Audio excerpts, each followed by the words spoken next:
Okay, y'all, round two. Like I said, this is real, warts and all. I forgot to charge my phone.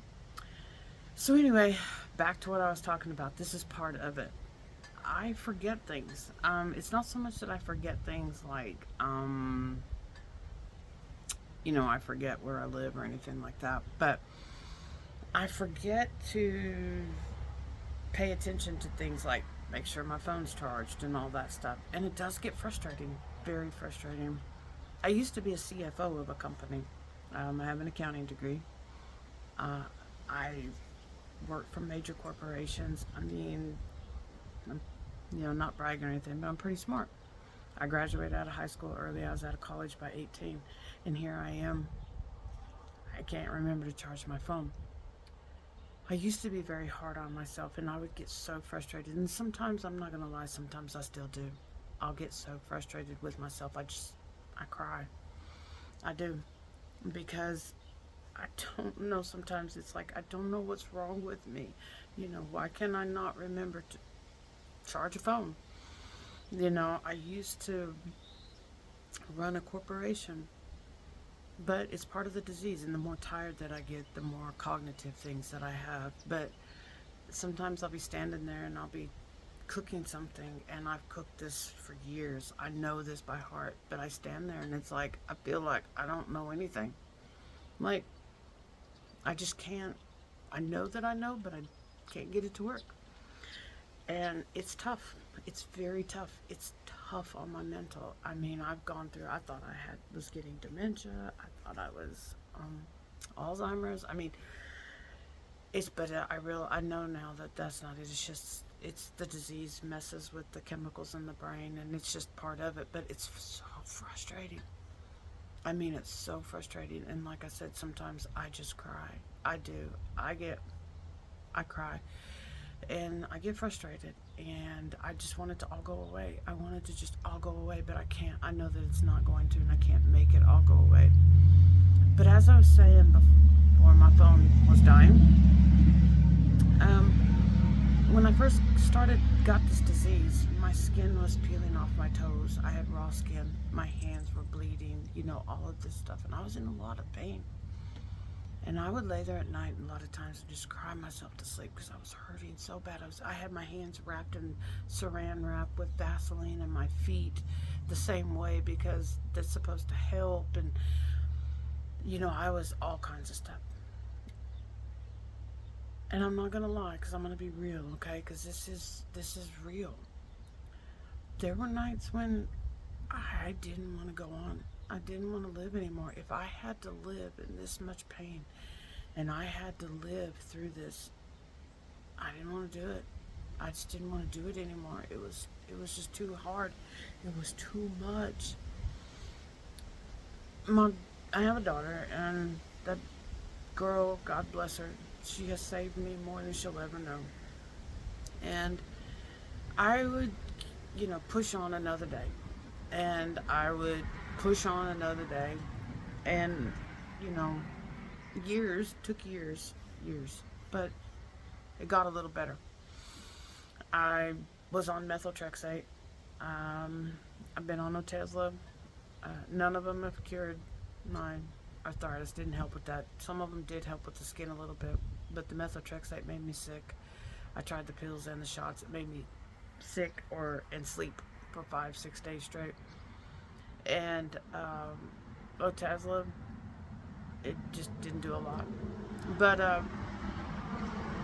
all those commercials in that you see, yeah, in the real world, it doesn't work like that. But that's not what the deal is. But that's a whole nother story. But anyway, I do get it. I mean, I really do. And it's tough. It is tough when you live with an invisible disease that to the world you look fine, and they can't understand why you're not fine. And that's because they can't see inside. They don't know what's going on. It's not like you go around and every time you go to Walmart and every person that you run into, you want to say, hey, I got psoriatic arthritis. I have ankylosing spondylitis. I have rheumatoid arthritis. My joints are hurting really bad, and they're seasoned, they're fusing, or I've lost my range of motion. So hey, if you see me waddling or limping, this is why. I mean, we don't go around with that, really. But people, form ideas and make comments on things that they don't know. And I know we live in a cruel world.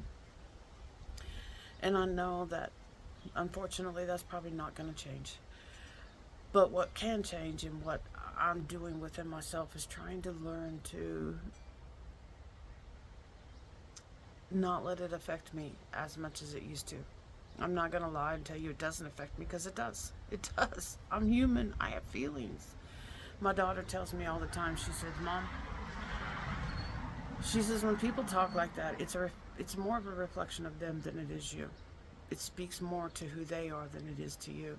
And I try to remind myself of that and to keep going on. But you begin to become self-conscious about everything. Another time,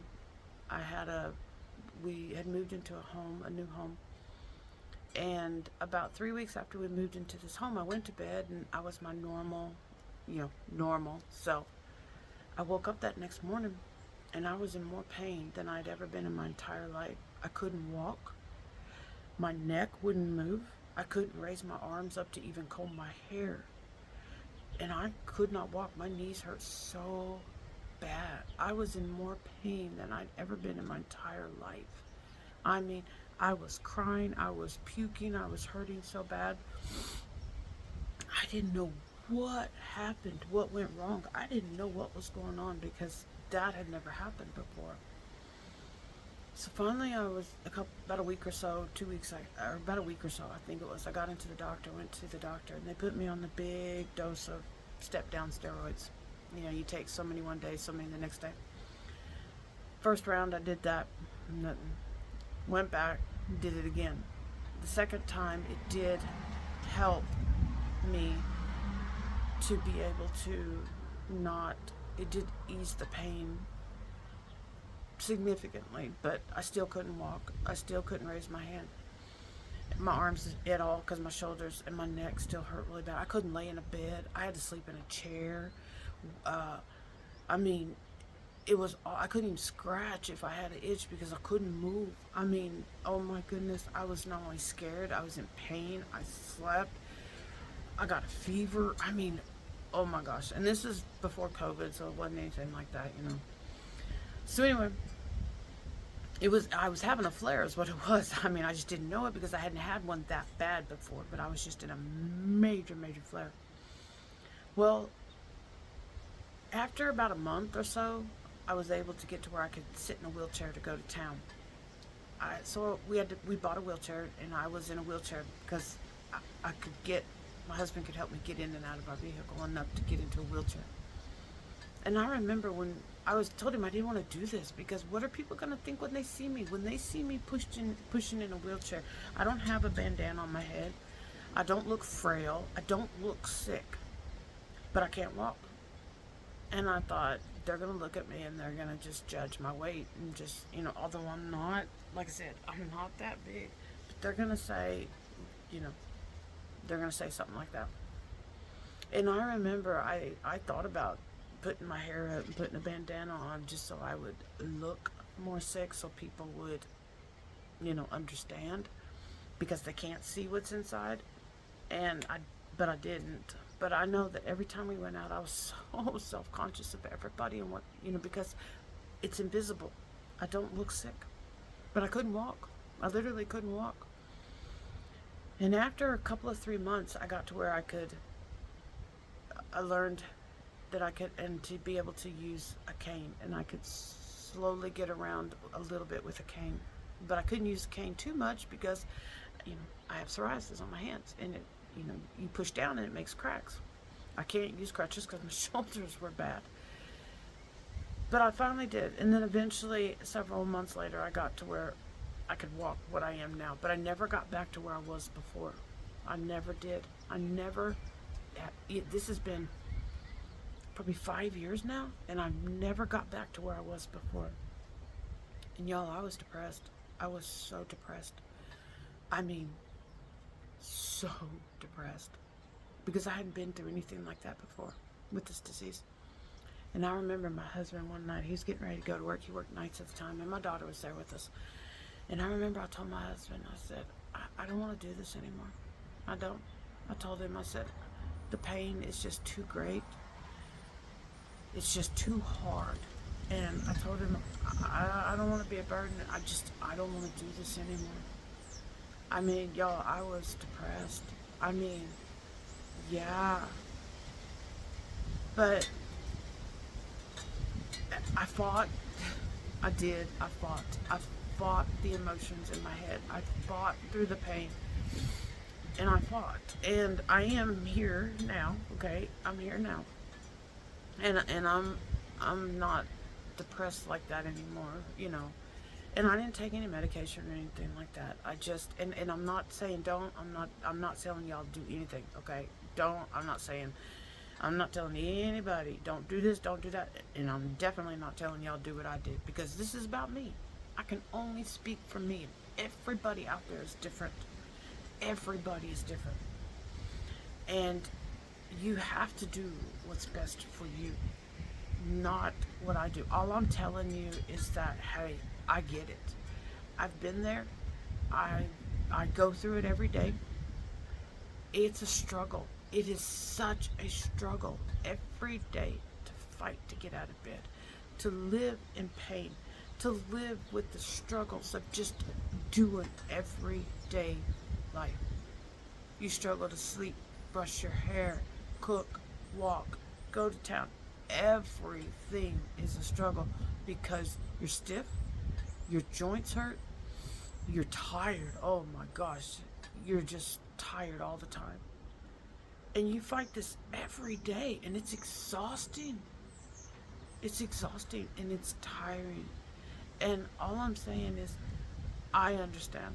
I live it the same every day. I live it. And it sometimes, yeah, I get tired. Sometimes I get weak. Sometimes I reach a point where, you know what? I'm tired of doing this every day. I can't. I'm swallowing pills. I'm going to doctor after doctor. I mean, I've got people saying I'm crazy. People saying that there's nothing wrong with me. You're constantly fighting to convince the world, hey, this is what I feel like on the inside, because there's nothing on the outside to see. And you know how doctors go. If you don't, pass a blood test or something, that's all they go by. The rest of that, they don't care. They don't have time. They don't care. But all the while, though, you're still suffering. I'm still suffering. Doesn't change. Doesn't make it go away. And it gets tough. It really does. It's hard. Every day. And I understand. But I'm a warrior. I keep fighting. I keep getting up every day. I'm not going to beat this disease. It's not going to go away. I'm not going to get cured. But what I am doing is learning how to live the best life I can with it. That's the key. And that I'm learning to do. I'm not there. I'm so not there. Y'all, I'm not. I'm human. I struggle. And it's hard. But I keep going. And that's one of the reasons why I wanted to do these videos, is because this is the part that you don't read on the internet. This is the part that those pamphlets don't tell you. This is the part. And this is what I want to help, and what I want people to see is the real stuff that we go through. And when it's invisible and you have nothing but the world to see, it's hard for people to understand what we feel on the inside when there's nothing on the outside to show. And the mental struggles are hard. But like I said, I'm a warrior. I keep fighting. I try to be strong. And when I'm not strong, that's okay too. and I don't pretend. I used to, my famous words, I'm okay. I'm okay. Everything's fine. I'm okay. And I'm learning that it's okay to not be okay. And I'm learning that bad days are okay. And but they come and go. Just hold on. They go away. The Nothing else does. The pain, everything, all of that's still there. But you do have a good day. And something will come along and you have a good day. And then it gives you enough energy to keep fighting. And that's what I'm saying is keep fighting. Don't give up. This disease robs and takes so much of us. Takes so much of me. It's robbed so much of me. From me. But I'm learning that I'm going to keep, like I said, I'm learning how to live with it the best life I can. My camper, it's just another try. That's all it is. It's just another try. It's something else that I'm going to try. And I just have to keep trying until I get it. And that's what I'm going to do. But anyway, y'all, look, I know this was kind of, not so happy, but it's real. It's part of it. And I just felt like I needed to talk about this because this is an aspect of it. It's not the pretty. It isn't. It's the ugly part of it, but it is real and it is a part of it. And sorry I forgot to charge my phone and all, but hey, like I said, I'm not gonna pretend to be something. I want to show the real side of it. And the real side of it is I don't always remember everything I'm supposed to do. But I get through. And just like now, I just go in charge and I start again. But I just want to continue to show the real side of this disease and what I go through. Me. I'm not, like I said, I'm not trying to tell anybody else how they should do, what they should do, or what's going to help you. I can't do that. I don't know you, and no one knows you but you. And you have to do what's best for you. Like I said, all I'm saying is that I understand because I go through it too. You're not alone. You're not the only one that struggles. I do too. And that is just a reality. So anyway, y'all, look, I don't want to keep you too much longer. I know this one's a little long. But keep trying. Keep working. My cat's out here, y'all. He came outside to see me. And don't give up. Tomorrow, the next day, however long, something will be better. But don't give up. Be a warrior. And I'm right here with you. I'm going to keep fighting with you. I'm going to keep trying with you. And together, hopefully, maybe we can show each other that we're not alone. Anyway, y'all, look, take care. Be good. And I hope to see y'all again next week.